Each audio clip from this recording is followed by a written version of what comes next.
여러분, 안녕하세요. 사람 사는 이야기 시간입니다. 오늘 이 시간에는 13년을 함께한 남편이 단 3개월 만난 여자를 선택했다는 믿기 힘든 사연을 가져왔습니다. 13년과 3개월, 어떻게 3개월이 13년을 이길 수 있을까요? 게다가 그 여자에게는 아이까지 생겼다고 합니다. 이 사연을 끝까지 들으시면 왜 이런 일이 벌어졌는지, 그리고 이 상황에서 어떻게 해야 현명하게 대처할 수 있는지 그 해답을 알게 되실 겁니다. 그럼 지금부터 시작하겠습니다. 오늘 사연을 보내주신 분은 결혼한 지 10년이 넘은 60대 초반의 여성분이십니다. 연애 기간까지 합치면 남편과 13년을 함께 지내오셨다고 하네요. 그동안 큰 문제 없이 평온하게 살아오셨답니다. 그런데 얼마 전 남편에게서 청천벽력 같은 이야기를 듣게 되셨어요. 다른 여자가 생겼다는 겁니다. 그것도 3개월 정도밖에 만나지 않은 여자인데 그 여자가 지금 임신 중이라고 하더랍니다. 남편은 미안하다는 말과 함께 아이가 생겼으니 그쪽을 선택하는 게 맞는 것 같다며 일방적으로 이혼을 요구했습니다. 사연자분은 처음에는 남편을 설득하려고 애를 많이 쓰셨대요. 하지만 남편의 태도는 냉담하기만 했고 시간이 지날수록 마음이 무너지는 걸 느끼셨답니다. 하루에도 수십 번씩 감정이 오르락내리락하고 인생을 송두리째 빼앗긴 것 같은 기분이 드셨다고 해요. 무엇보다 아직 남편을 사랑하는데 정말 놓아줘야 하는 건지 도무지 알 수가 없다고 하셨습니다. 여러분, 이 이야기를 들으시면서 어떤 생각이 드시나요? 아마 많은 분들이 이렇게 생각하실 겁니다. 13년을 함께 산 아내를 두고 어떻게 3개월 만난 여자를 선택할 수가 있지? 그것도 아이가 생겼다고 바로 이혼하자니 참 무책임하다. 맞습니다. 정말 그렇습니다. 하지만 오늘 이 시간에는 조금 다른 각도에서 이 문제를 바라보려고 합니다. 사연자분께서 지금 당장 필요한 건 동정이나 위로만이 아니라 이 상황을 현명하게 헤쳐나갈 수 있는 실질적인 방법이니까요. 먼저 여쭤보고 싶은 게 있습니다. 두 분 사이에는 자녀가 있으신가요? 사연자분의 답변을 들어보니 아직 아이는 없으시고 지금 시험관 시술을 준비 중이시라고 하셨습니다. 그렇군요. 그럼 또 하나 여쭤볼게요. 남편분의 어떤 점이 좋으셨나요? 왜 13년이나 함께 하셨는지요? 사연자분은 이렇게 대답하셨습니다. 남편이 저한테 정말 잘해줬어요. 사람 자체가 참 좋은 사람이에요. 여러분, 여기서 한번 생각해 볼 점이 있습니다. 누군가가 나에게 잘해줘서 좋다고 하는 것, 이게 과연 건강한 관계의 기준일까요? 예를 들어볼게요. 누군가 나에게 계속 돈을 줘서 좋다고 말한다면 돈을 주는 사람은 어떤 기분이 들까요? 아마 부담스럽겠죠. 나는 계속 줘야 하는구나. 그만 주면 안 되는구나. 이런 생각이 들 겁니다. 마찬가지입니다. 남편이 나를 잘 돌봐줘서 좋다고 말하면 남편은 계속 돌봐야 한다는 부담을 느낄 수 있어요. 이렇게 한쪽이 일방적으로 배려하고 주는 관계는 사실 오래가기 어렵습니다. 한번 입장을 바꿔서 생각해 볼까요? 내가 누군가를 돌보는 건 괜찮아요. 사랑하니까요. 하지만 그게 너무 오래 지속되거나 상대가 당연하게 여기거나 요구가 많아지면 어떻게 될까요? 누구든 지치게 됩니다. 자식도 마찬가지예요. 나이가 들었는데도 계속 심리적으로, 경제적으로 부모에게 의지하면 부모도 결국 지칩니다. 언제까지 이래야 하나? 이런 생각이 들게 되는 거죠. 사연자분께 한 가지 더 여쭤봤습니다. 경제적으로는 어떠셨냐고요? 그랬더니 이렇게 답하셨어요. 저도 일은 하지만 수입이 거의 없어요. 남편의 경제력에 의지해서 살아왔습니다. 아, 그렇군요. 그럼 정리를 해볼까요? 남편이 늘 아내에게 잘해줬고 경제적으로도 아내가 의지해왔고 두 사람 사이에 아이도 아직 없는 상황. 이런 관계는 안타깝게도 구조적으로 오래 지속되기 어려운 면이 있습니다. 여러분, 오해하지 마세요. 제가 사연자분을 비난하는 게 아닙니다. 절대 아니에요. 사연자분 입장에서 남편과 헤어지기 어려운 건 너무나 당연합니다. 하지만 남편 입장에서 한번 보면 어떨까요? 아내가 아이를 낳아준 것도 아니고 경제적으로 도움을 받은 것도 아니고 정서적으로는 계속 아내를 배려해야 하는 관계였던 거예요. 이런 관계는 마치 풍선처럼 한쪽이 계속 바람을 불어넣어야만 유지되는 겁니다. 그러다 어느 순간 지쳐서 손을 놓게 되는 거죠. 물론 사연자분 입장에서는 정말 아쉽고 허망하실 겁니다. 마치 부모님이 나를 끔찍이 챙겨주시다가 갑자기 돌아가셨을 때처럼요. 정신을 못 차릴 정도의 상실감이 밀려오는 거죠. 그만한 사람을 다시 만나기는 어렵다는 생각도 들고요. 실제로 남편이 생전에 너무 잘해준 경우 그분이 먼저 세상을 떠나면 아내는 좀처럼 재혼을 하지 못한다고 합니다. 살아있는 다른 남자들이 돌아가신 남편을 이길 수가 없는 거예요. 이처럼 잘해주는 관계가 무조건 좋은 결과로 이어지는 건 아닙니다. 오히려 그게 지금처럼 문제를 더 복잡하게 만들 수 있어요. 예를 들어볼게요. 만약 남편이 무능하고 내가 돈을 벌어 남편을 부양하고 남편 쪽에 문제가 있어 아이도 없고 게다가 바람까지 피웠다면 어떨까요? 아마 이렇게 생각하실 겁니다. 아쉽긴 하지만 귀찮은 인연 하나 정리돼서 오히려 다행이네. 내 복은 내가 찬 거야. 그런데 지금은 그게 아니잖아요. 남편이 잘해줬고 경제적으로 의지했고 그래서 마음이 더 무너지는 겁니다. 그동안 받은 혜택이 컸기 때문에 상실감도 큰 거예요. 자, 그럼 이제 어떻게 해야 할까요? 첫째, 꼭 이혼을 해줄 필요는 없습니다. 내가 아직 남편이 좋고 현재 상태가 나한테 이익이 된다면 그냥 있는 그대로 두면 됩니다. 사정하거나 매달릴 이유가 없어요. 이혼할 생각이 없다고 담담하게 말하고 조용히 있으면 됩니다. 남편이 두 집 살림을 하든 말든 그건 그 사람의 몫이에요. 물론 남편이 문제를 제기하거나 갈등을 일으킬 수도 있겠죠. 그런데 말입니다. 싸우면 싸울수록 관계는 더 멀어집니다.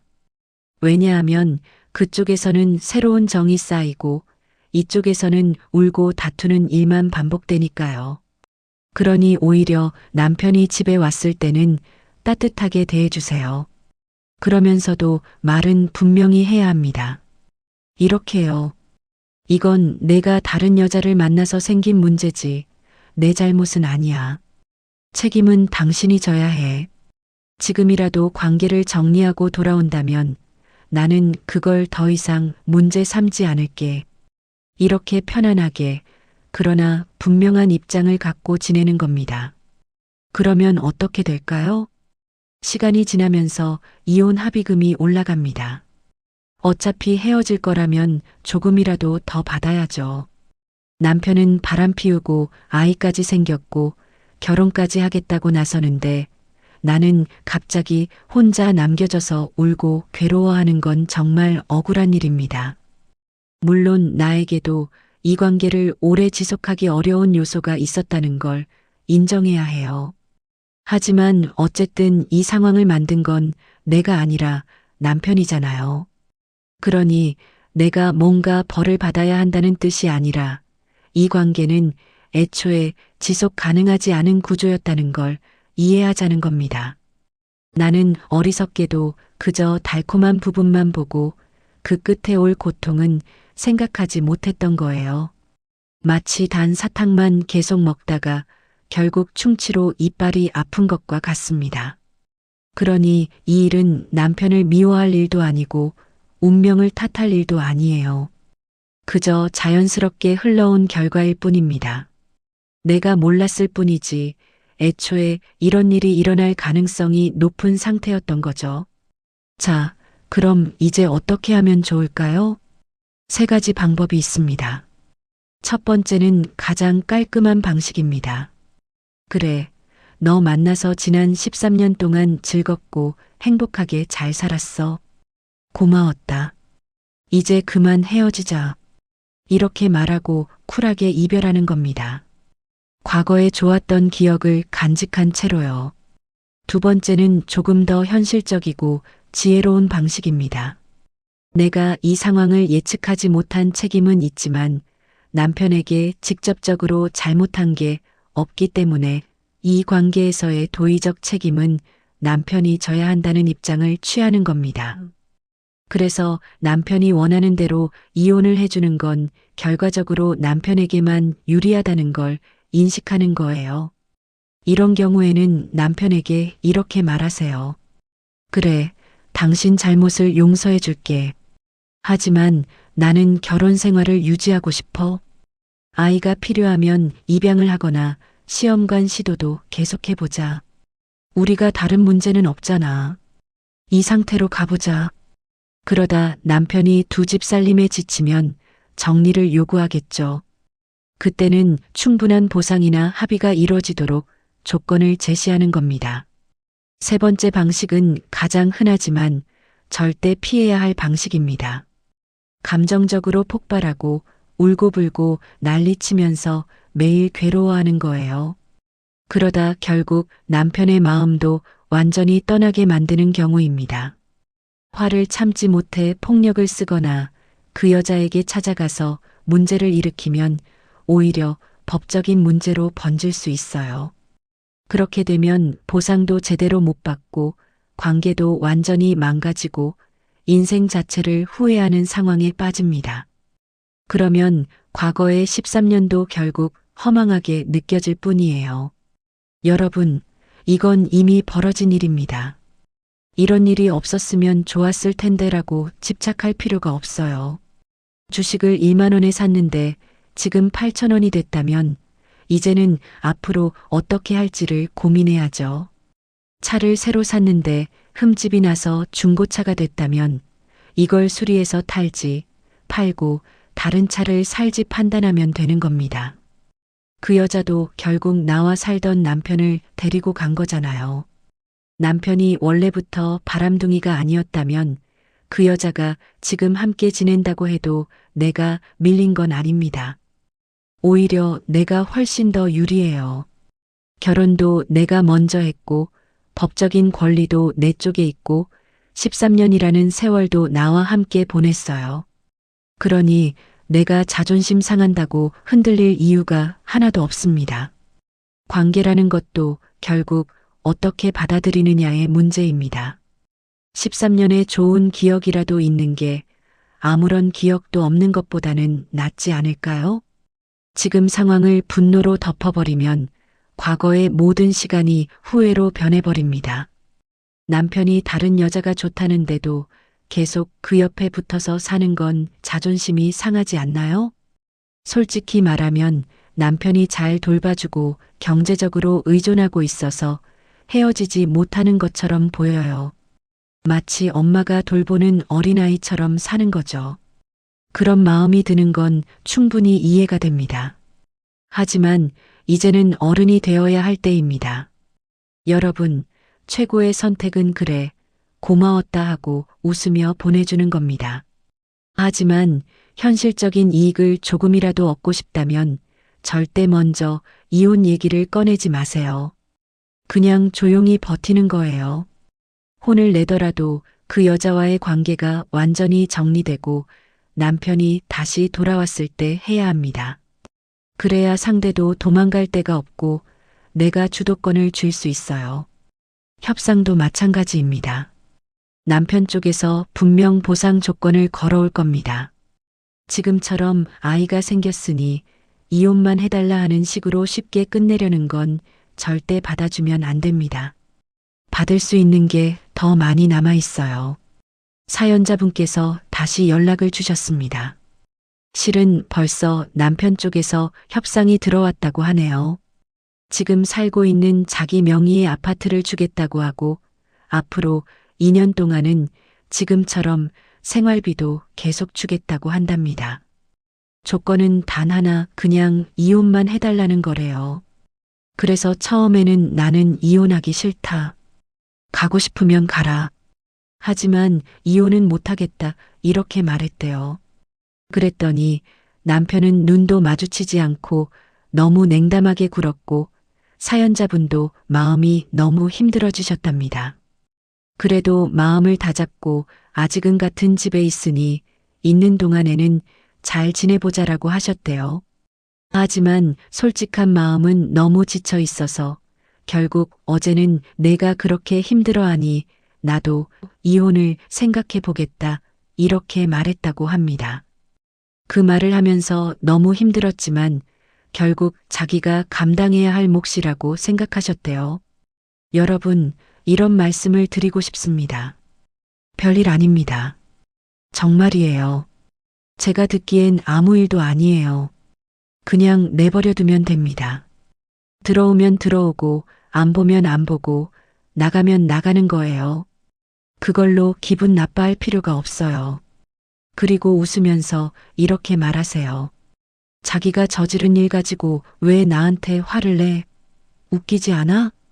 이렇게 말하면서 밥도 차려주고 유머 섞인 말로 그냥 일상을 이어가면 됩니다. 별일 아닙니다. 이 말을 되뇌세요. 그러다가 상대가 정말 원하고 보상도 충분히 제시한다면 그때는 그래, 내가 그렇게 원하니 내가 봐줄게 하고 보내주면 됩니다. 괴로워하면서 붙들려 하는 건 어린아이 같은 마음이에요.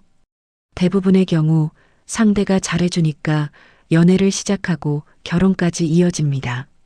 그런데 잘해주었다는 이유로 시작한 관계는 오래가기 어려워요. 왜냐하면 잘해주는 것이 기준이 되어버리면 막상 현실을 함께 살면서 기대가 충족되지 않아 실망하게 되거든요. 그래서 오히려 이런 이치를 너무 많이 알면 결혼을 안 하고 혼자 살게 되는 겁니다. 차라리 모르는 게 나을 수도 있어요. 몰라야 눈이 어두워서 속기도 하고 괴롭기는 하지만 그래도 그게 사는 재미가 되니까요.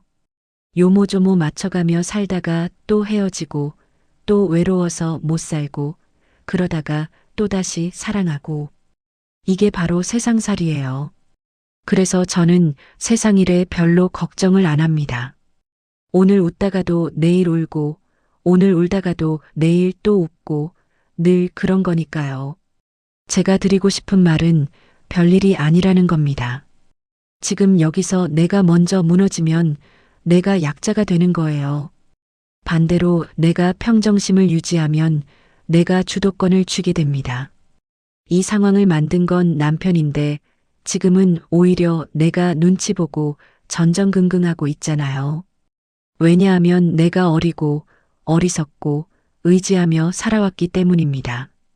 그런데 여기에 분노까지 섞이면 결국 원수가 되고 모든 걸 잃고 인생이 힘들어집니다. 사연자분께서 마지막으로 이렇게 말씀하셨어요. 질문 드리기 전까지는 너무 힘들었고 받아들이기도 어려웠습니다. 그런데 별일 아니라고 해주신 말씀이 정말 큰 위로가 되었어요.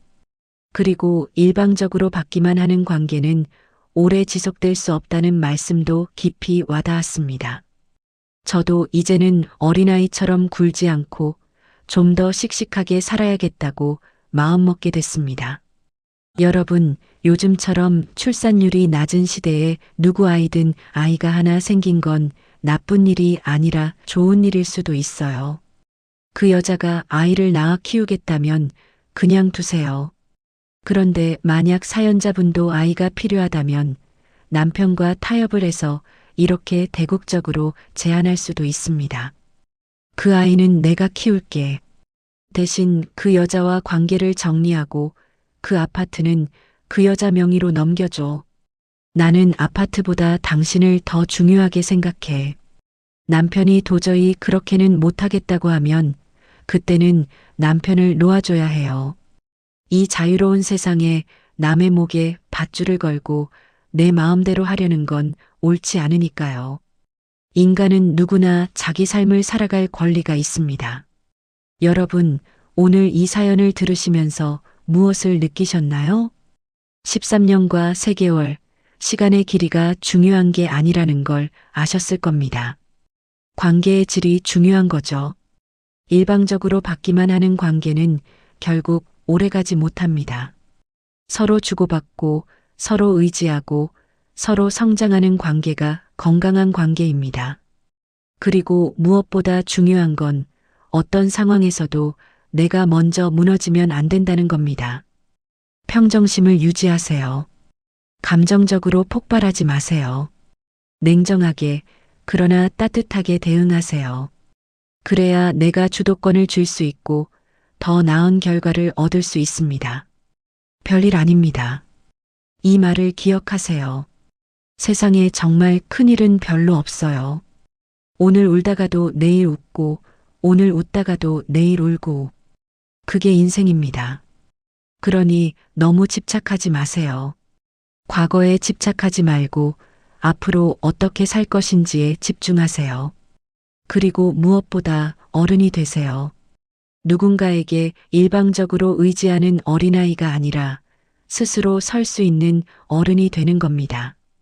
그래야 진정한 관계를 맺을 수 있고 진정한 사랑을 할 수 있습니다. 사연자분께서는 이제 새로운 시작을 하실 겁니다.